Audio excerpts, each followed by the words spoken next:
100 మందికి రాజు. ఈ ప్రస్తుత పరిస్థితిలో మనం చూస్తే ఒక సర్కిల్ ఇన్స్పెక్టర్ హోదా,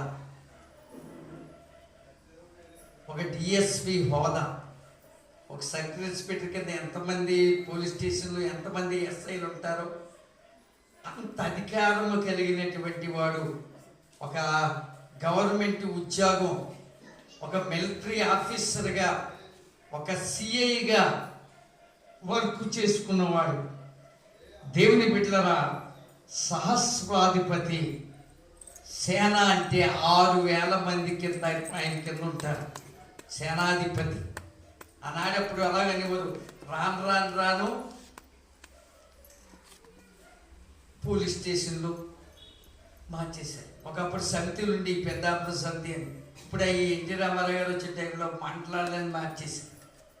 గవర్నమెంట్ అధికారం వాళ్ళ చదువులో ఉంది కదా. సమితి, పెద్దాపురం సమితి, కాకినాడ సమితి, సోమలకోట సమితి నుండి ఈ సమితి అని వారు ఆ సమితిలనే మాట తీసి మండలాలు పెట్టాడు. నాకు తెలిసినంత వరకు కిల్లంపూడి మండలం, జగన్పేట, ఇలా మండలాల కింద ఇలా తీసి మండలాలు పెట్టాడు. అలాగే ఇక్కడ అప్పుడు సహస్రాధిపతులు, సేనాధిపతులు, శతాధిపతులు ఉండేవారు. అందులో ఈయన ఉద్యోగం ఏంటంటే శతాధిపతి. ఇప్పుడు ప్రస్తుత ఉద్యోగం ప్రకారం ఆయన సర్కిల్ ఇన్స్పెక్టర్ హోదాకి చెందినటువంటిది కనుక సహస్రాధిపతి అనగా 1000 మందికి, సేనాపతి అనగా 6,000 మందికి అధిపతి, శతాధిపతి అనగా 100 మందికి. రండి, ఇప్పుడు శతాధిపతి అనగా 100 మందికి అధికారం.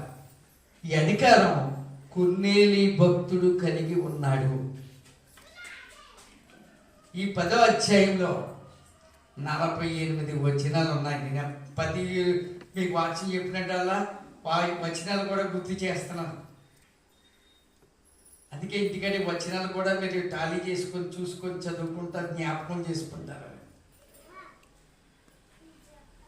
పోయిన వారం వాక్యం చెప్పినప్పుడు కూడా మీకు అధ్యాయాలు ఎన్నో చెప్తున్నాను. కనుక ఈ దేవుడు శతాధిపతి.